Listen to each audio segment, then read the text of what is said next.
चतुर हिराबाई. पहाट झाली. माणिक झोपेतून उठला. बाहेर पाहिले. 2 बैलांपैकी एकच बैल दिसला. माणिकने बायकोला हाक मारली. दोघांनी सगळीकडे बैलाचा शोध घेतला, पण बैल सापडला नाही. दुसरा बैल चोरीला गेला होता.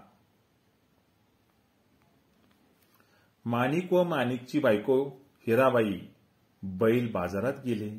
अचानक हिराबाई ओरडली, "आहो पहा हा आपला बैल, चोर सापडला." आवाज ऐकून चोर घाबरला. तसे न दाखवता तो बोलला, "हा बैल माझाच आहे." दोघे भांडू लागली.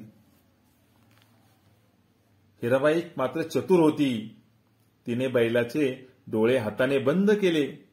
चोराला विचारले, "बैलाचा कोणता डोळा अधू आहे ते सांग.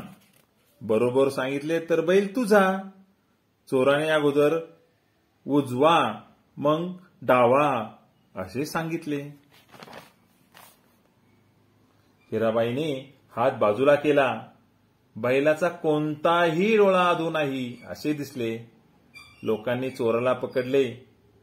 पोलीस आले. चोराला घेऊन गेले. माणिक आणि हिराबाई बैल घेऊन आनंदाने आपल्या घरी आले.